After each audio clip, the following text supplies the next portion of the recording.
Hi friends, welcome back to our channel ధనాస్ vlogs. ఈరోజు నేను మీకు ఆరెంజ్ కేక్ని ఫ్లఫీగా, ఈజీగా, కొత్తగా నేర్చుకునే వాళ్ళైనా సరే చాలా చక్కగా, నీట్గా, ఎక్కడా కూడా మనకి మిస్టేక్ రాకుండా స్పాంజీగా టెక్స్చర్ వచ్చేట్లు ఈ విధంగా ఎలా చేసుకోవాలనేది ఈ వీడియోలో నేను మీకు డీటెయిల్గా చూపించబోతున్నాను. ఈ ఆరెంజ్ కేక్ చాలా ఫ్లేవర్డ్గా ఉంటుంది, మంచిగా ఆరెంజ్ యాడ్ అయ్యి ఉంటుంది. ఎక్కడ ఎసెన్స్ వేయలేదు, ఆరెంజ్ ఫ్లేవర్ సంబంధించి ఎసెన్స్ని వేయలేదు, ఓన్లీ వెనిలా ఎసెన్స్ మాత్రమే వేసినా కూడా ఎంత ఫ్లేవర్గా వస్తుందో ఆరెంజ్ కేక్ ఫ్లేవరు. ఒకసారి టేస్ట్ చూస్తేనే మీకు విషయం తెలుస్తుంది అనమాట. అండ్ ఎలా చేయాలో చూసేద్దాం రండి.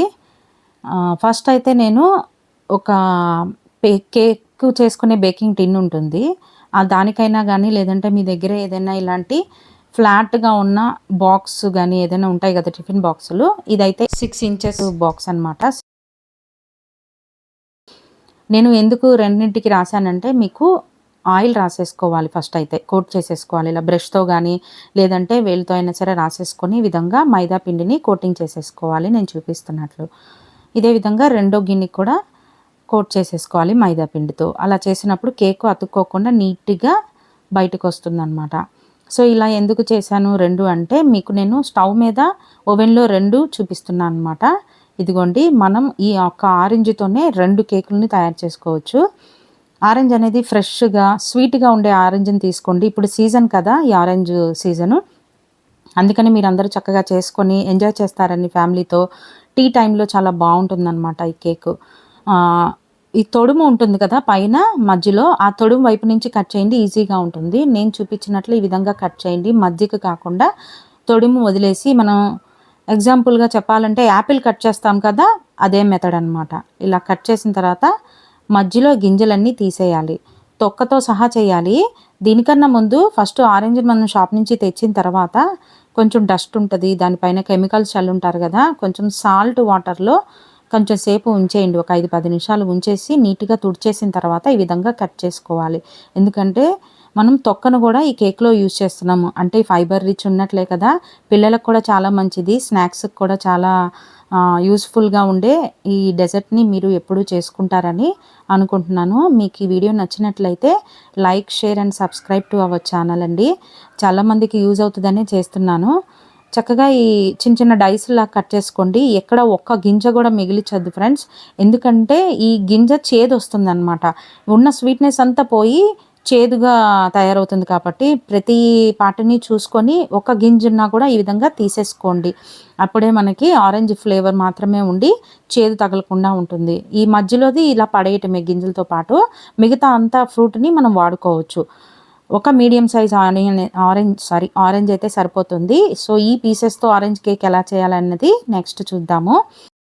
ఈ కేక్ ప్రిపేర్ చేయడానికి క్లీన్గా తడి లేకుండా పొడిగా ఉన్న ఇలాగా మిక్సీ జార్ని తీసుకొని అందులో ఏదైనా ఫ్లేవర్లెస్ ఆయిల్, ఎనీథింగ్, అది సన్ఫ్లవర్ ఆయిల్ అయినా పర్లేదు, రైస్ బ్రాన్ ఆయిల్ అయినా పర్లేదు. నేనైతే ఇక్కడ రైస్ బ్రాన్ ఆయిల్ వేస్తున్నాను. సన్ఫ్లవర్ ఆయిల్ వాడేవాళ్ళు సన్ఫ్లవర్ ఆయిల్ అయినా వేసుకోవచ్చు. 1/2 కప్పు ఆయిల్ వేసుకోండి, అందులోనే మనం 3/4 కప్పు షుగర్ వేసుకోవాలి. సో ఆయిల్, షుగరు అనేది ఈ మెజర్మెంట్ అనేది ప్రాపర్గా మెయింటైన్ చేయండి. మనం ఏదైనా ఇలాగ మీడియం సైజ్ కప్పు దొరుకుతాయి కదా, మన ఇంట్లో ఉన్నవి అయినా సరే, మెజర్మెంట్ కప్స్ ఉంటాయి, అవైనా సరే వాడుకోవచ్చు. మెజర్మెంట్ని ప్రాపర్గా ఫాలో అవ్వండి. 3 ఎగ్స్ తీసుకున్నాం, కొంచెం పెద్ద సైజు తీసేసుకోండి. 3 ఎగ్స్ని బ్రేక్ చేసి ఇదే మిక్సీలో వేసుకోవాలి. ఇప్పుడు కట్ చేసిన ఈ ఆరెంజ్ పీసెస్ని కూడా మిక్సీ జార్లో వేసేసుకోవాలి. వీటన్నిటిని మంచిగా బ్లెండ్ చేసుకోవాలన్నమాట, చక్కగా స్మూత్ పేస్ట్ అయ్యేంత వరకు. అక్కడక్కడ చిన్న చిన్న ముక్కలుగా ఆరెంజ్ పీసెస్ ఉన్నా పర్లేదు ఫ్రెండ్స్, మంచి ఫ్లేవర్ ఇస్తుంది తింటున్నప్పుడు. ఇది చాలా ఫైబర్ రిచ్ అని చెప్పాను కదా, హెల్త్కి కూడా చాలా మంచిది. ఇప్పుడు కేక్ అనేసరికి ఫైబర్ ఉండదు, సో అది అన్నమాట. సో కొంతవరకు బ్లెండ్ చేసిన తర్వాత ఇందులో మనము వెనిలా ఎసెన్స్ వేసుకోవాలి. మన దగ్గర లేకపోయినా పర్లేదు, కావాలంటే ఒక ఇలాచీ కూడా వేసేసుకోవచ్చు. ఫ్లేవర్ మన ఇష్టం అనమాట. కానీ ఎక్కడ కూడా ఎగ్ స్మెల్ అంతగా ఏమీ రాదు. మామూలుగా కేక్కి అయితే ఎగ్ స్మెల్ వస్తుంది కదా, దీనికైతే చక్కగా ఆరెంజ్ ఫ్లేవర్, మంచిగా ఫ్రెష్ ఫ్లేవర్ తెలుస్తుంది. ఈ బ్యాటర్ ఈ విధంగా ఈ కన్సిస్టెన్సీలో వస్తుంది, గుర్తుపెట్టుకోండి. మిక్సింగ్ బౌల్ ఒకటి స్మూత్గా నీట్గా ఉన్న ఒక మిక్సింగ్ బౌల్ తీసుకొని ఈ మిక్సీలో చేసుకున్న ఈ మిక్చర్ని, వెట్ మిక్చర్ని ఈ బౌల్లోకి ట్రాన్స్ఫర్ చేసుకోవాలి. దీనిపైన ఇలాంటి ఒక జాలి ఉన్న జల్లెడని పెట్టుకొని అందులోకి 1 కప్పు ప్లస్ 3/4 కప్పు వరకు మైదా పిండిని వేసుకోవాలి. కావాలంటే మీరు 1 కప్పు మైదా పిండి, 3/4 కప్పు గోధుమ పిండి కూడా వేసుకొని చేసుకోవచ్చు. 1 spoon baking powder, 1/2 spoon baking soda, అలాగే చిటికెడు ఉప్పు వేసి ఈ విధంగా స్పూన్తో మిక్స్ చేసేసుకోవాలి. మిక్స్ చేసిన తర్వాత ఈ విధంగా జల్లించుకోవాలి.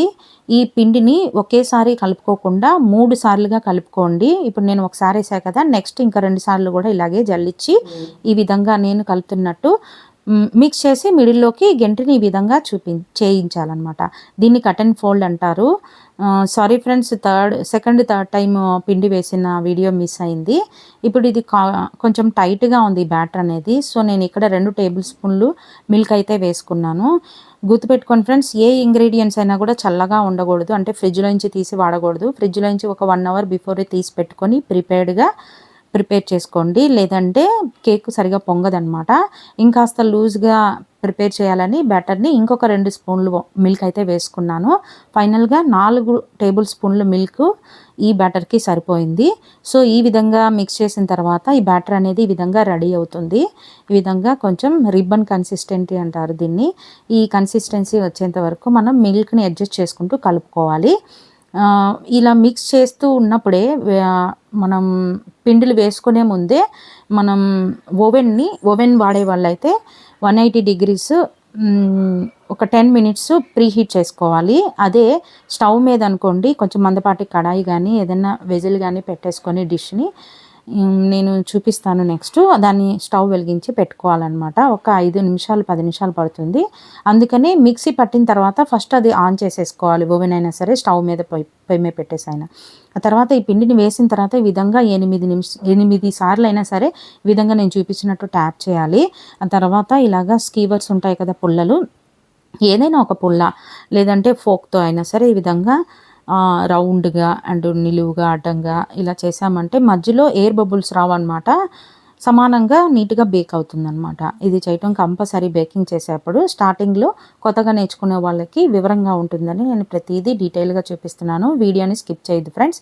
ఇలాగ మందపాటి ఏదైనా గిన్నెని కానీ కడాయిని కానీ మూత కరెక్ట్గా క్లోజ్ అయ్యేటట్టు చూసుకొని ఆ వెజిల్ లోపల ఏదైనా ఒక స్టాండ్ పెట్టుకోండి. మీ దగ్గర ఇలాంటి స్టాండ్ లేకపోతే ఇసుక కానీ సాల్ట్ కానీ వేసేసి మూత పెట్టేసి ఒక 5 నుంచి 10 నిమిషాలు మీడియం ఫ్లేమ్లో వేడి చేసిన తర్వాత ఇప్పుడు మనం కేకు మిక్స్ని వేసుకున్న గిన్నెని పెట్టుకొని క్లోజ్ చేసి సిమ్లో మనం బేక్ చేసుకోవాలి. అది కూడా ఒక 25 minutes నుంచి 30 minutes పడుతుంది, చూసుకోవాలన్నమాట. తర్వాత అదేవిధంగా ఓవెన్ని ప్రీహీట్ చేసుకోవాలని చెప్పా కదా, 180 degrees 10 minutes ప్రీహీట్ చేసుకున్న తర్వాత కన్వెన్షన్ మోడ్లో ఈ విధంగా మళ్ళీ 25 minutes పెట్టుకోవాలి. మన ఓవెన్ ఉన్న కండిషన్ బట్టి ఒక్కొక్కసారి 25 minutes పట్టొచ్చు, 180 degreesలో 30 minutes కూడా పట్టొచ్చు. మీరు చెక్ చేసుకోండి. 25 minutes తర్వాత ఒకసారి ఇలా ఫ్రంట్కి లాగి గిన్నెని ఇలాగా పుల్లతో చెక్ చేసామంటే పుల్లకి ఎక్కడ కూడా పిండి తడిగా అంటకూడదు, నీట్గా ఉండాలి. అంటే 25 minutesకి నా ఓవెన్ అయితే టైం సరిపోయింది. ఒకవేళ మీకు ఇంకొంచెం అంటుకుంటే ఇంకొక 3 to 5 minutes పెట్టుకోండి. ఈ విధంగా బేక్ అయిన తర్వాత వెంటనే ఈ డిమౌల్డ్ చేయకూడదనమాట. సో అందుకని ఒక స్టాండ్ మీద పెట్టుకొని, వేడి ఉంటుంది కదా అందుకని పెట్టుకోవాలి. అలాగే స్టవ్ మీద పెట్టుకున్న గిన్నెలో కూడా ఇది నీట్గా బేక్ అయిపోయింది. సేమ్ టైంలో ఒక 5 నిమిషాలు డిఫరెన్స్ వచ్చినట్లుంది. 30 minutesకి స్టవ్ మీద బేక్ అయిపోయిందనమాట. సో ఈ గిన్నెని కూడా మనం హాట్ తగ్గేంత వరకు కూల్ చేసుకోవాలి. కూల్ చేసుకున్నానికి దీన్ని ఇలాగ బయట ఇలా పెట్టేస్తే డ్రై అయిపోతుంది అనమాట. పైన డ్రై అవ్వకుండా చక్కగా కూల్ అవ్వాలని ఇలాగ క్లాత్తో కప్పుకోవాలన్నమాట. మంచి క్లీన్గా ఉన్న క్లాత్ని ఒక 15 నిమిషాల తర్వాత ఈ క్లాత్ తీసేసి ఫస్ట్ ఓవెన్లో బేక్ చేసిన ఈ కేక్ని డిమౌల్డ్ చేద్దాము. కత్తి తీసుకొని, నైఫ్ తీసుకొని అంచులంతా నేను చూపించినట్లు సపరేట్ చేసుకోవాలి కేక్ని. తర్వాత ప్లేట్లోకి ఈ విధంగా బార్లించి ఓపెన్ చేస్తే కేక్ అనేది ఎక్కడ కూడా విడిపోకుండా నీట్గా సాఫ్ట్గా బయటికి వచ్చేసింది అనమాట. డిమోల్డ్ అయిపోయింది. చూసారు కదా ఈ కలర్ కానీ టెక్స్చర్ కానీ ఎలా ఉందో. సో ఈ కేక్ చాలా సాఫ్ట్గా వచ్చింది, చాలా టేస్టీగా కూడా ఉంటుంది. కట్ చేసి చూద్దాము. లోపల కేక్ ఎలా కుక్ అయిందో చూపిస్తాను.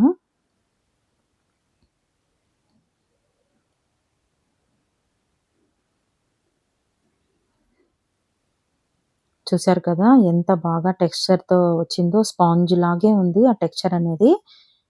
ఈ విధంగా సాఫ్ట్‌గా కేక్‌ని మీరు గూడా రెడీ చేసుకొని మీ ఫ్రెండ్స్ అండ్ ఫ్యామిలీ మెంబర్స్‌తో ఎంజాయ్ చేస్తారని అనుకుంటున్నాను. వీడియోని షేర్ చేయండి. లైక్, సబ్స్క్రైబ్ చేసుకోవటం మాత్రం మర్చిపోవద్దు. అండ్ ఈ కేక్‌ని టేస్ట్ చూస్తున్నాను. ఈ కేక్‌ని ఒకసారి టేస్ట్ చేస్తే రెండోసారి మనం ఇంట్లోనే చేసుకోవచ్చు గానీ, బయటికెళ్ళి కొనుక్కోవడానికి ఇష్టపడరనమాట. సో, చేసుకోవడం గూడా చాలా ఈజీ కదా! ఈ విధంగా మీరు గూడా టేస్ట్ చేయాలనుకుంటే వీడియోని మళ్ళీ చూసి ప్రాపర్‌గా నేను చెప్పినట్లు ఫాలో చేసుకొని చేసుకోండి. మీరు చేసిన కేకు ఎలా అనిపిచ్చిందో నాకు కామెంట్ చేస్తారు కదా! ఇది నేను స్టవ్ మీద చేసిన కేకు. ఎక్కడ కూడా ఓవెన్ కేకుకి ఏమాత్రం తగ్గకుండా స్టవ్ మీద కేకు గూడా ఫ్లఫీగా బాగా రెడీ అయింది. ఇప్పుడు ఈ కేకు ఎలా ఉందో, ఎలాగా బేక్ అయిందన్నది చూపిస్తాను చూడండి. చూడండి ఫ్రెండ్స్, సేమ్ ఇంతకుముందు కట్ చేసిన కేక్ లాగే రెడీ అయింది. చాలా మంచి ఏరియేషన్‌తో చక్కగా స్పాంజ్ లాంటి టెక్స్చర్‌తో రెడీ అయింది కదా! తుంచుతుంటే అలాగే తొనిగిపోతుందనమాట. చాలా టేస్టీగా గూడా ఉంది. పిల్లలకి చాలా ఇష్టపడతారనమాట ఈ ఫ్లేవరు. ఫ్రూట్స్ ఇష్టపడని పిల్లలకి ఈ విధంగా మనం ఇలా ఫుడ్‌లో యాడ్ చేసి ఇచ్చామంటే న్యూట్రిషన్ రిచ్ ఫుడ్ అండ్ వాళ్ళకి నచ్చిన ఫుడ్ ఇచ్చిన వాళ్ళం అవుతాం కదా! ఐ హోప్ మీ అందరికి వీడియో నచ్చినట్లనే అనుకుంటున్నాను. Thanks for watching.